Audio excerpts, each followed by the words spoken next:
Assalamualaikum warahmatullahi wabarakatuh. Alhamdulillahirrahmanirrahim. Allahumma salli ala sayyidina Muhammad wa ala sayyidina Muhammad. Perkenalkan, nama saya Bagas Prateso dari jurusan Biologi Fakultas Sains dan Teknologi UIN Maulana Malik Ibrahim Malang.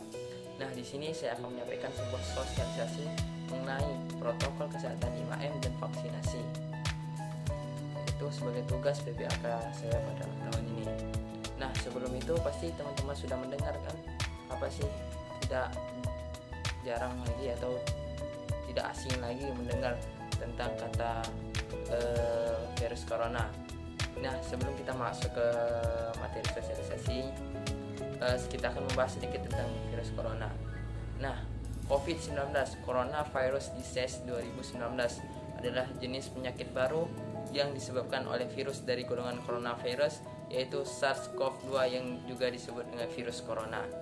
Nah, Severe Acute Respiratory Syndrome Coronavirus atau SARS-CoV-2 yang lebih dikenal dengan nama virus corona adalah jenis baru dari coronavirus yang menular ke manusia. Virus ini bisa menyerang siapa saja seperti lansia, golongan usia lanjut, orang dewasa, anak-anak dan bayi termasuk ibu hamil dan ibu menyusui. Meski sudah lebih dari 1 tahun, pandemi COVID-19 ini masih terus menyerang penduduk dunia. Indonesia sedang mengalami penyebaran kasus COVID-19 yang meningkat secara pesat. Akhir-akhir ini membuat seluruh masyarakat merasa prihatin. Pasalnya, upaya pemerintah untuk menanggulangi pandemi dan proses pemulihan ekonomi kembali dapat terganggu. Saat ini terdapat 5 varian of concern VOC varian virus penyebab COVID-19 yang sudah ditemukan di dunia, yaitu varian Inggris, varian Afrika Selatan, ada varian California, varian India, varian Brazil. Suatu varian disebut VOC jika sudah terbukti secara penelitian ada 1 atau lebih 3 efek yang dikhawatirkan, yaitu lebih mudah menular, lebih mematikan, dan membuat efektivitas vaksin berkurang. Varian virus penyebab COVID-19 yang sudah ditemukan di Indonesia, baik dari kasus impor maupun transmisi lokal, yakni varian dari Inggris, Afrika Selatan, dan India. Upaya untuk mencegah penyebaran dan penularan COVID-19 di dunia tidak mudah, namun beragam upaya terus dilakukan para ahli dan penduduk global demi mengakhiri ancaman virus corona yang terus menyerang bertubi-tubi. Di beberapa negara termasuk Indonesia, pemerintah membuat pedoman dan protokol kesehatan untuk menghadapi COVID-19 dan konsisten menjaga kesehatan imun dan iman. Nah, di negara kita protokol kesehatan ini dikenal dengan sebutan 5M. Apa saja? Sudah tahukah apa saja protokol kesehatan 5M untuk untuk membantu pencegahan penularan virus corona? Nah, mari kita bahas satu-satu. Protokol kesehatan 5M terdiri dari yang pertama, mencuci tangan. Rutin mencuci tangan hingga bersih adalah salah satu protokol kesehatan yang cukup efektif untuk mencegah penularan COVID-19. Untuk hasil yang maksimal, cucilah tangan setidaknya selama 20 detik beberapa kali sehari, terutama saat sebelum memasak dan sebelum makan, setelah menggunakan kamar mandi, setelah menutup hidung saat batuk atau bersin. Untuk membunuh virus dan kuman-kuman lainnya, gunakan sabun dan air atau pembersih tangan dengan alkohol setidaknya dengan kadar 60%. M yang kedua yaitu memakai masker. Pada awal pandemi COVID-19 tahun lalu, Organisasi Kesehatan WHO mengatakan bahwa penggunaan masker hanya direkomendasikan untuk orang sakit, bukannya orang sehat. Namun virus corona jenis SARS-CoV-2 benar-benar harus, sehingga protokol kesehatan bisa berubah-ubah sering berjalannya waktu. Beberapa waktu selang kebijakan WHO di atas, WHO akhirnya mengeluarkan imbauan agar semua orang, baik sehat atau sakit, agar selalu menggunakan masker saat beraktivitas di luar rumah. Protokol kesehatan virus corona terkait masker pun semakin digalakkan di beberapa negara. Nah, di Amerika Serikat nih teman-teman, Centers for Disease Control and Prevention (CDC) memperbarui pedoman terkait penggunaan masker. CDC menghimbau masyarakat Amerika Serikat harus memakai masker meski berada di dalam rumah pada kondisi tertentu. Menurutnya, penggunaan masker di dalam rumah perlu dilakukan ketika yang pertama, terdapat anggota keluarga yang terinfeksi COVID-19. Yang kedua, terdapat anggota keluarga yang berpotensi terkena COVID-19 karena aktivitasnya di luar rumah. Nah, yang ketiga, merasa terjangkit atau mengalami gejala COVID-19.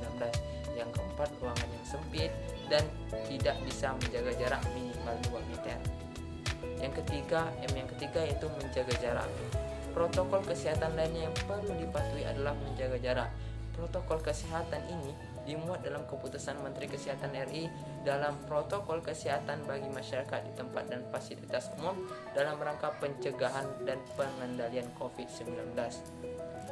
Di sana disebutkan menjaga jarak minimalnya 1 meter dengan orang lain untuk menghindari terkena droplet atau cairan dari orang yang bicara, bentuk, batuk atau bersin, serta menghindari kerumunan, keramaian dan berdesakan. Bila tidak memungkinkan melakukan jaga jarak, maka akan dilakukan berbagai rekayasa administrasi dan teknis lainnya. M yang keempat yaitu menjauhi kerumunan. Selain 3 hal di atas, menjauhi kerumunan merupakan protokol kesehatan yang juga harus dilakukan. Menurut di Kementerian Kesehatan RI Kemenkes, masyarakat diminta untuk menjauhi kerumunan saat berada di ruangan. Ingat, teman-teman, semakin banyak dan sering kamu bertemu orang, maka kemungkinan terinfeksi virus corona pun semakin tinggi. Oleh sebab itu, hindari tempat keramaian terutama bila sedang sakit atau berusia lanjut 60 tahun ke atas. Menurut riset, lansia dan mengidap penyakit kronis memiliki resiko yang lebih tinggi terserang virus corona. Nah, M yang terakhir nih teman-teman, itu ada mengurangi mobilitas. Virus corona penyebab COVID-19 bisa berada di mana saja. Jadi, semakin banyak dirimu menghabiskan waktu di luar rumah, maka semakin tinggi pula terpapar virus ini. Oleh sebab itu, bila tidak ada keperluan yang mendesak, tetaplah berada di rumah saja. Menurut Kemenkes, meski sehat dan tidak ada gejala penyakit, belum tentu dirimu pulang ke rumah dengan keadaan yang masih sama. Pasalnya, virus corona dapat menyebar dan menginfeksi seorang dengan cepat. Selain itu, diharapkan seluruh masyarakat ikut mendukung program vaksinasi dengan mengikuti vaksinasi yang ada. Vaksinasi berfungsi menciptakan imunitas tubuh sehingga mampu melawan infeksi virus penyebab COVID-19.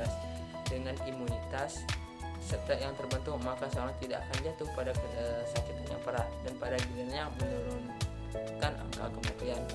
Vaksin dibuat sebagai cara terbaik mencegah penularan penyakit yang belum ada obatnya, seperti penyakit COVID-19 yang sampai sekarang pun masih begitu tinggi penularannya. Adanya vaksin jelas menjadi harapan paling baik untuk menekan angka penularan virus corona yang semakin tak terkendali. Inilah mengapa vaksin corona menjadi vaksin wajib untuk seluruh lapisan masyarakat. Perlu diketahui bahwa infeksi yang terjadi karena virus corona yang mengakibatkan penyakit COVID-19 dapat berujung pada komplikasi medis yang sangat serius dan membahayakan nyawa pada kelompok orang yang berisiko. Namun, belum diketahui bagaimana virus tersebut mempengaruhi kondisi seseorang. Jika ada satu orang yang terinfeksi positif COVID-19, maka orang tersebut dengan sangat mudah menularkan virus ini kepada orang lain. Kenapa sih harus kita vaksin? Nah, teman-teman, melalui vaksin inilah tubuh akan terlindungi dengan cara membentuk respon antibodi tanpa harus sakit terlebih dahulu. Artinya, vaksin COVID-19 mampu melindungi tubuh seorang dari infeksi virus corona. Tidak hanya itu, jika kamu terinfeksi virus penyebab COVID-19, vaksin bisa membantu mencegah tubuhmu dari sakit parah atau kondisi kemunculan komplikasi serius. Melalui vaksinasi, kamu tak hanya terlindungi dari diri sendiri, tidak hanya melindungi diri sendiri, tapi juga membantu melindungi orang lain dari paparan virus corona, terlebih kelompok orang yang berisiko tinggi terkena masalah medis yang parah sebagai dampak dari COVID-19. Apakah setelah vaksin masih harus menjalankan protokol kesehatan? Ya, tentu. Meski sudah divaksin, kamu tetap harus menjalankan protokol kesehatan. Pasalnya, kekebalan yang didapat dari vaksin baru optimal setidaknya 1 bulan setelah kamu mendapatkan suntikan vaksin dosis kedua. Jadi, kamu tidak perlu Jadi kamu harus mendapatkan suntikan vaksin dosis kedua. Jadi kamu tetap perlu memakai masker, menjaga jarak, mencuci tangan, dan menjauhi kerumunan serta membatasi mobilitas. Itulah tadi beberapa hal yang perlu kamu ketahui seputar vaksin COVID-19. Kalau sudah melakukan vaksin, segera daftarkan diri. Kamu bisa membuat janji untuk melakukan vaksin sendiri di klinik atau rumah sakit terdekat. Nah, teman-teman, tetap jaga dengan protokol kesehatan 5M dan jangan lupa vaksin, karena itu salah satu ikhtiar kita. Selain doa, adalah ikhtiar kita terhadap Allah untuk membantu pemerintah menanggulangi virus corona COVID-19 ini. Mungkin itu saja yang dapat saya sampaikan, dan kurang saya minta. Assalamualaikum.